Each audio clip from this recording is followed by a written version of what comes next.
বউ পাইয়া সুন্দর স্ত্রী পেয়ে মায়ের কথা ভুলে যেও না। অনেক সাহেব আছে মায়ের কথা ভুলে যায়, স্ত্রীর কথা অনুযায়ী মায়ের উপর অত্যাচার করে, এরকমও বহুত আছে। আল্লাহ পাক বলছেন শোনো, ওয়াকাদা রাব্বুকা আল্লা তা'বুদু ইল্লা ইয়্যাহু ওয়া বিল ওয়ালিদাইনি ইহসানা। তোমার প্রভুর পক্ষ থেকে ফয়সালা হয়েছে, চূড়ান্ত সিদ্ধান্ত হয়ে গিয়েছে, আমি আল্লাহর ইবাদতের পর তোমার মা বাপের ইহসান করবে, খেদমত করবে, তাদের জন্য উপকার করবে, তাদেরকে ভালোবাসবে। আল্লাহ রাব্বুল আলামিন বলেন মা বাপের সঙ্গে কেমনে কথা বলবে, তাদের সাথে কিভাবে আচরণ করবে, আল্লাহ তাও শিখিয়ে দিয়েছেন। আল্লাহ পাক বলেন ওয়ালা তাকুল লাহুমা وَقُلْ لَهُمَا قَوْلًا كَرِيمًا। মা বাবার সাথে সম্মানজনক কথা বলো। وَقُلْ لَهُمَا قَوْلًا كَرِيمًا, সম্মানজনক কথা বলো, মাথায় ঝাঁকি দিয়ে রাগ করে চোখ মোটা করে কথা বলো না। তুমি সন্তান, তোমার জন্য সবচাইতে বড় পীর তোমার আব্বা তোমার আম্মা, ঠিক কিনা কন? ছেলের জন্য, মেয়ের জন্য, সন্তানের জন্য সবচাইতে বড় পীর কে? বাপ মা। এটা ভালো করে মনে রাখতে হবে। আপনার মাওলানা সাহেবদের দোয়া, পীর সাহেবদের দোয়া কবুল হতেও পারে, নাও হতে পারে, 50-50 সম্ভাবনাও আছে, আবার সম্ভাবনা নাই। কিন্তু মা বাবার দোয়া কবুল হবে 100% সিউরিটি রয়েছে। রাসূলুল্লাহ বলেছেন 3 জনের দোয়া কবুল হবে, মুস্তাজাবুদ দাওয়াত। কয়জনের দোয়া কবুল হবে? আল্লাহ রাব্বুল আলামিনের হাবিব বলেন 3 জনের দোয়া কবুল হবে আল্লাহর দরবারে। তার মধ্যে একজন হলেন মাজলুম ব্যক্তি, যে ব্যক্তি অত্যাচারিত, যে ব্যক্তি মুসাফির, প্রবাসী, তার দোয়া কবুল হবে। আর মা বাপ যদি সন্তানের জন্য দোয়া করে, ওই দোয়া আল্লাহ রাব্বুল আলামিনের দরবারে মঞ্জুর হয়ে যায়। আল্লাহ রাব্বুল আলামিন মা বাপ সম্পর্কে বলেন, মা বাবের জন্য আমার কাছে দোয়া করবি বান্দারা, আমার কাছে দোয়া করবি। দোয়াটা আল্লাহ পাক শিখাচ্ছেন, রব্বিরহামহুমা কামা রব্বায়ানি সাগীরা। পড়েন সবাই, রব্বিরহামহুমা কামা রব্বায়ানি সাগীরা। একটু জিকির করেন, লা ইলাহা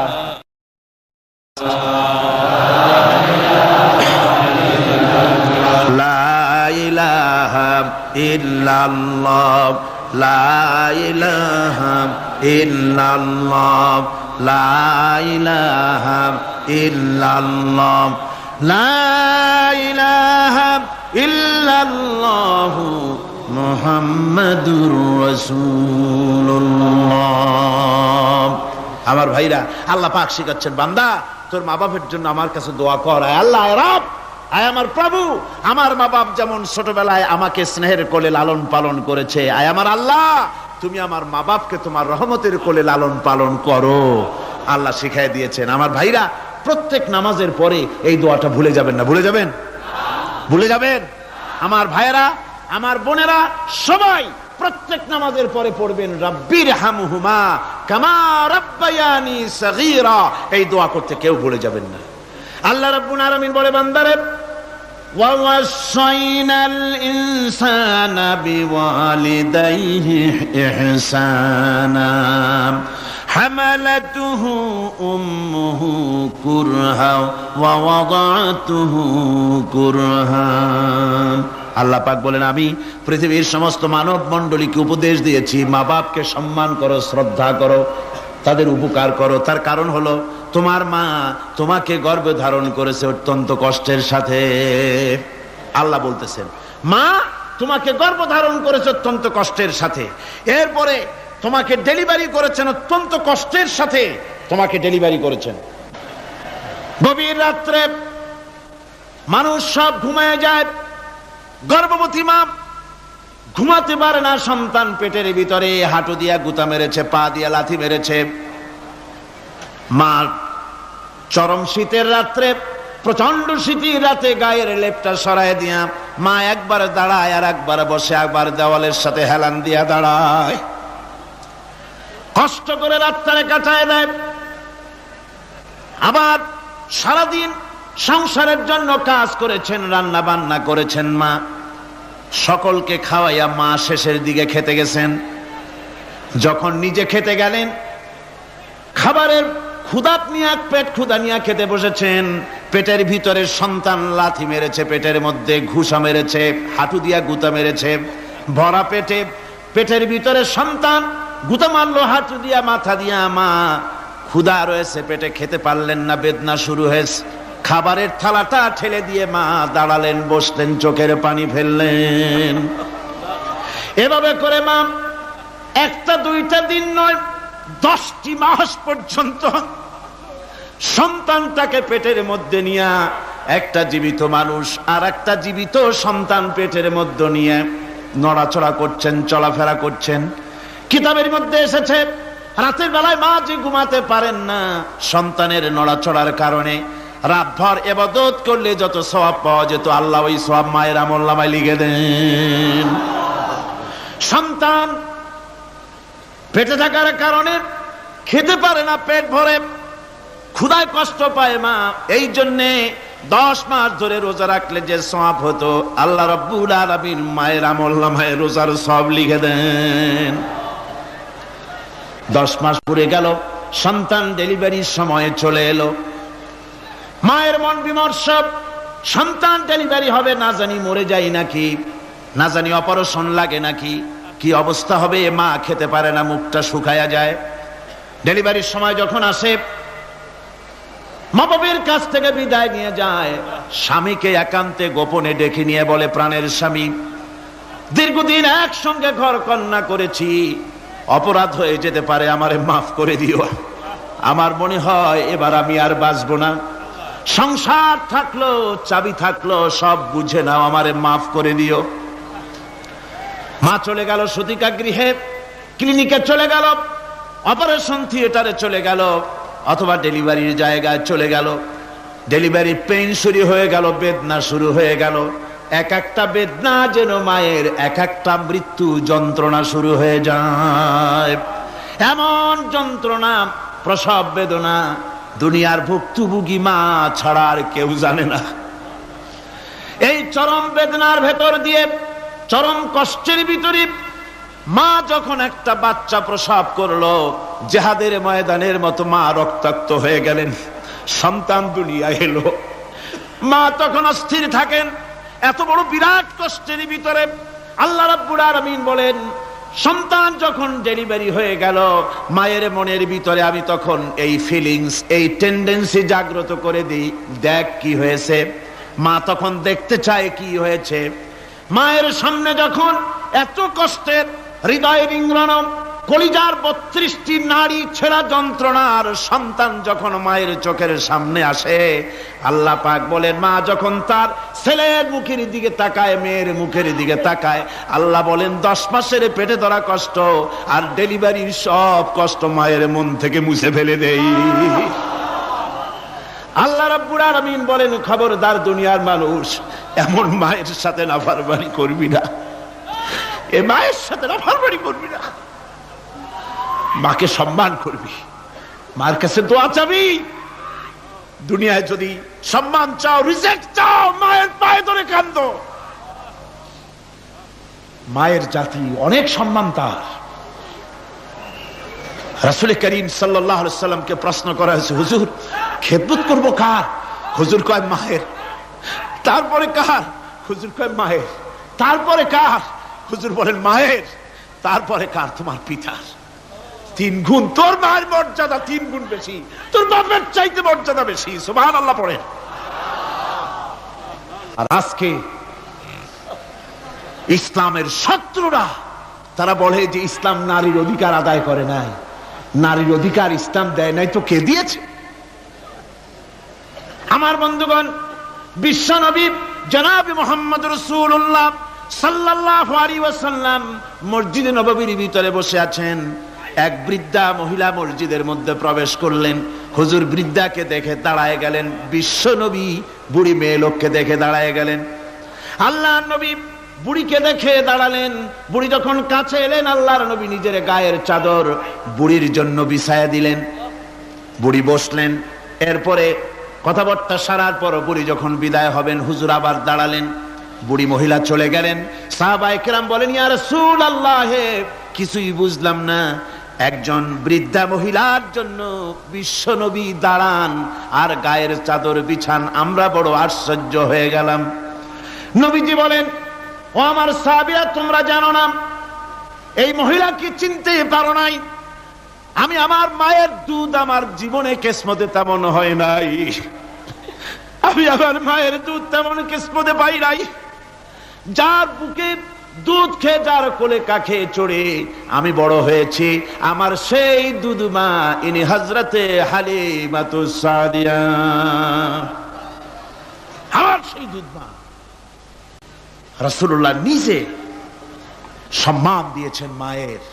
খবরদার, মাকে অসম্মান করবেন না, মাকে সম্মান করবেন, মাকে শ্রদ্ধা করবেন। আমার বন্ধুগণ, আলেম ওলামা পীর বুজুর্গদের জন্য হাদিয়া তো দেন আপনারা, কোনো নিষেধ নাই, দেন।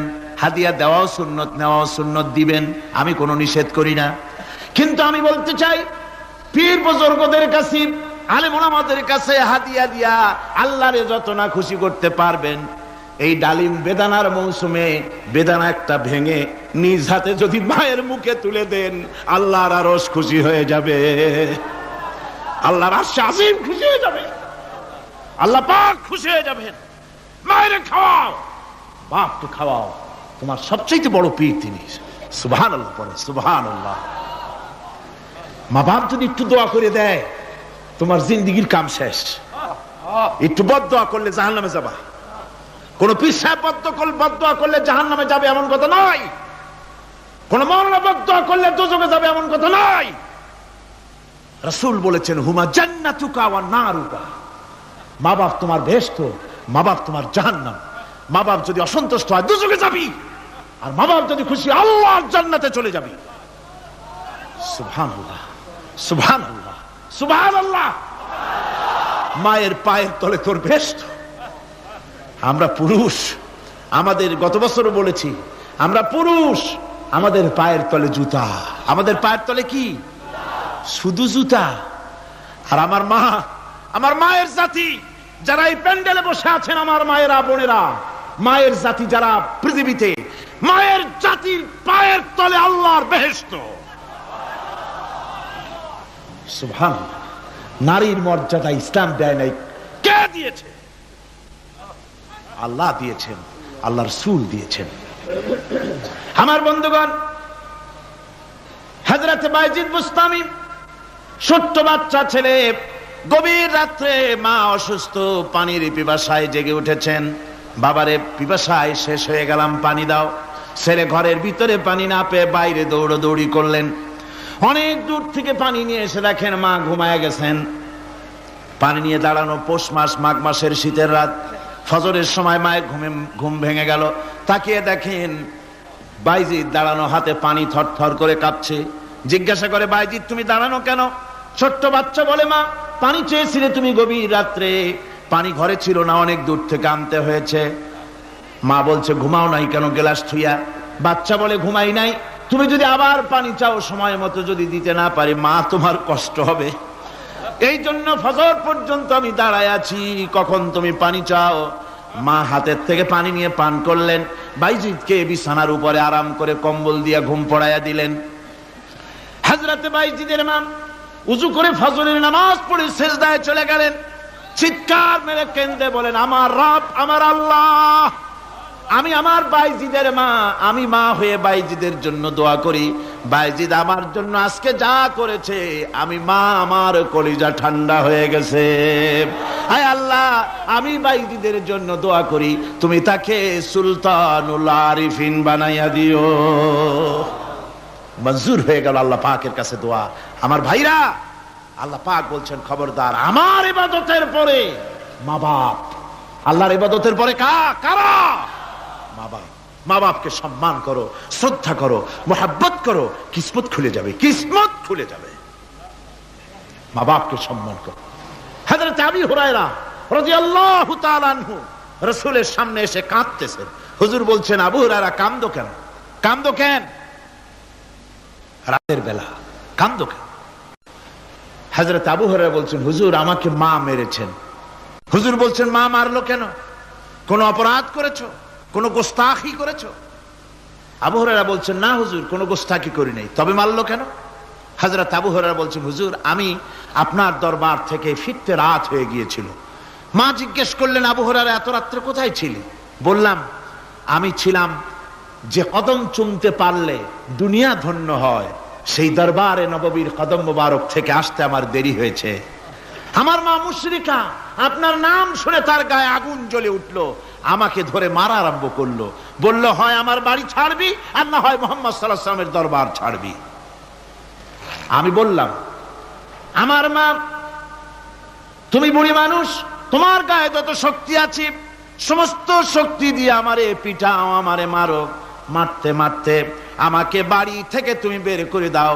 তোমার বাড়ি শুদ্ধ, তাম দুনিয়া ছেড়ে দিতে পারি, আল্লাহর নবীর কদম মোবারক ছেড়ে দিতে পারি না। হুজুর, আমার মা আমাকে গলা ধাক্কা দিয়ে বের করে দিয়েছেন। হুজুর বলছেন, আবু হুরায়রা তোমার মা তোমাকে মেরেছে, তুমি আমার কাছে নালিশ করছো? আমার তো এখানে ইন্টারফেয়ার করার কিছুই নেই। সুবহানাল্লাহ, সুবহানাল্লাহ। মা তোমাকে মেরেছে, এখানে আমার করার কিচ্ছু নাই। বিশ্ব নবী বলছেন, এত বড় পাওয়ারফুল নবী, লেজিসলেটিভ পাওয়ার, সারে আল্লাহ তাকে বানিয়েছেন শরীয়ত প্রণেতা। কোরআন শরীফ, কোরআন শরীফে শুধু হালাল ও হারামের, হালাল এবং হারামের, বৈধ এবং অবৈধের সীমারেখা শুধু কোরআনই ঠিক করেন, রাসূলের জন্য আল্লাহ ছেড়ে দিয়েছেন। আল্লাহ রাসূলও হারাম, হালাল এবং হারামের বৈধ, বৈধতা অবৈধতার সীমারেখা নির্ধারণ করেছেন। এত বড় ক্ষমতা তার, এত বড় পাওয়ারফুল বিশ্বনবী, তিনি বলছেন মা মেরেছে, আমার করার কিছু নাই। চিন্তা করেন কত বড় কথা, এ কথার লোড কত। হযরত আবু হুরায়রা বলেন, ইয়া রাসূলুল্লাহ, মা মাকে মেরেছেন, আমি আল্লাহর নবীর কাছে মায়ের বিরুদ্ধে নালিশ করতে আসি নাই। বললেন, কেন এসেছো? হযরত আবু হুরায়রা বলেন, হুজুর এসেছি একটা কারণে, আমি জানি আল্লাহ নবী যদি আল্লাহর দরবারে হাত উঠায়া কোনো জিনিস বলে, আল্লাহ রাব্বুল আলামিন সঙ্গে সঙ্গে মঞ্জুর করে নেন। হুজুর আমি এসেছি, মেহেরবানি করে দোয়া করুন আমার মাকে যেন আল্লাহ হেদায়েত নসিব করে দেন। আল্লাহ নবী হাত উঁচু করে বললেন, আল্লাহুম্মা হিদি উম্মা আবি হুরায়রা, আয় আল্লাহ আমি দোয়া করি আবু হুরায়রার মাকে তুমি হেদায়েত নসিব করে দাও। রাসূলুল্লাহ দোয়া করছেন আর আবু হুরায়রা সমানে দৌড়াচ্ছেন। তিনি দৌড়াচ্ছেন, পেছন থেকে কয়েকজনে আবু হুরায়রার জামা টেনে ধরেছে, দৌড়ো। তাদের জানা আবু হুরায়রা খুব ভদ্রলোক মানুষ, কোন ঝড় ঝামেলার মধ্যে থাকে না, রাগ সাগ করে না, চিৎকার মারে না, দৌড় মারে না, এত ভদ্র শরীর, দৌড়ায় কেন? না জানি কোন বিপদ বুঝি ঘটে গেছে। পিছন থেকে জামা টেনে ধরে বলে, দৌড়াও কেন? হযরত আবু হুরায়রা জামা সাহাবীর হাত থেকে ছিনায় নিয়ে বলেন, জামা ছেড়ে দাও, আমাকে দৌড়াতে দাও। আমি দৌড়াইয়া বাড়ি যে দেখতে চাই, আমি দৌড়াই আগে আমার বাড়ি পৌঁছতে পারলাম না, আমি যাওয়ার আগে আমার আল্লাহর নবীর দোয়া আমার বাড়ি পৌঁছে গেছে, আমি এইটা দেখতে চাই। হযরত আবু হুরায়রা বাড়িতে গিয়ে দরজা নক করলেন, ভেতর থেকে আওয়াজ এলো, কে? হযরত আবু হুরায়রা বলেন, মা আমি তোমার আবু হুরায়রা ফিরে এসেছি। মা বলছেন, বাবা অপেক্ষা করো, দরজা খুলতেছি। হযরত আবু হুরায়রা বলেন, মায়ের গলার আওয়াজের ভিতরে শিরকিয়াতের কর্কশতা পেলাম না, মায়ের গলার আওয়াজের ভিতরে তাওহীদের গন্ধ পেলাম। আমার মনে হলো নবীজির নিক্ষিপ্ত তীর তার নিশানায় পৌঁছে গেছে। কিছুক্ষণ পর মা আমার বেরিয়ে এলেন, মাথা থেকে চুলের থেকে বুড়ি মানুষ, সাদা চুলের ভিতর থেকে পানি পড়তেছে। মা বলল, বাবারে তোমারে মারার পর আমি বড় অনুতপ্ত হয়েছি, অনুশোচনা করেছি, আমি গোসল করেছি, মনে মনে ভাবলাম আমার ছেলে তো কোনো খারাপ জায়গায় যায় নাই, কেন তারে মারলাম, আমি বড় লজ্জায় পড়েছি তোমারে মেরে। ও আমার আবু হুরায়রা, আমি গোসল করেছি, পবিত্র হয়ে গেছি, জলদি করে আমাকে নিয়ে চলো বিশ্ব নবী জনাবে মুহাম্মদুর রাসূলুল্লাহর দরবারে। হযরত আবু হুরায়রার মা ঘোষণা করলেন, আশহাদু আল্লা ইলাহা ইল্লাল্লাহু ওয়াহদাহু লা শারীকা লাহু ওয়া আশহাদু আন্না মুহাম্মাদান আবদুহু ওয়া রাসূলুহু। আমার ভাইরা, মা বাপ সবচেয়ে সম্মানের জিনিস। আল্লাহর ইবাদতের পরই মা বাপের খেদমত করতে হবে। আল্লাহ পাক বলছেন, বান্দারে দেখ, মায়ের পেট থেকে আনলাম, মায়ের বুকের মধ্যে মহব্বত পয়দা করলাম, এত মহব্বত দিলাম তোর উপরে, যে কোনো বিদেশে যান, যেখানে যান, বাড়িতে ফিরলে পরে সকলে ছেলে মেয়ে ভাই বোন সবাই দেখবে সুটকেসে আমার জন্য আনছে কি, সবাই চিন্তা করবে আমার জন্য কি এনেছে। একমাত্র মা সন্তানের মুখের দিকে তাকাবে কখন খাইছে সে। সুবহানাল্লাহ, সুবহানাল্লাহ, আমার বাসার মুখখানা শুকনা, তুই বুঝি আজকে কিছু খাইস নাই। বিদেশে যেসব সন্তান থাকে, মা কাটা কবুতরের মতো ছটফট করে। আমার ছোটবেলার কথা আমি দেখেছি সরসিলা মাদ্রাসা পড়তাম, আব্বা টাকা দিতেন মাদ্রাসায় যাওয়ার সময়, আবার মা আবার মুরগির ডিম বিক্রি করা, বিভিন্ন জিনিস বিক্রি করা বা বাজার করা পয়সা, উদ্বৃত্ত কিছু পয়সা আব্বার অজান্তে আমার হাতের মুঠার মধ্যে দিয়ে দিতেন। যখন মাদ্রাসার দিকে রওনা হয়েছি, পর্দার আড়াল থেকে দরজা থেকে দেখতাম, যতক্ষণ তাকায় দেখতেছি চোখ থেকে পানি দরদর করে পড়তেছে। সুবহানাল্লাহ, মা কি জিনিস! আল্লাহ আল্লাহ আল্লাহ। বিদেশে যদি কারো সন্তান মারা যায়, সবার জানার আগে কবি বলতেছেন, বিদেশে বিরাজ্য যার পুত্র মারা যায়, পশু পক্ষী না জানিতে আগে জানে মায়। মায়ের কলিজার তারে টান লেগে যায়, মা বুঝতে পারে আমার সন্তানটা নাই। আহারে মা! আমার বন্ধুগণ, মা যার বেঁচে আছে বেয়াদবি করেছেন, পাও ধরে মাপ নিয়ে নেবেন, পাও ধরে মাপ নিয়ে নেবেন। মা তো পাও ধরে দেখবেন মাফ করে দিবে। সুবহানাল্লাহ, সুবহানাল্লাহ, কত দরদ তার বুকের মধ্যে।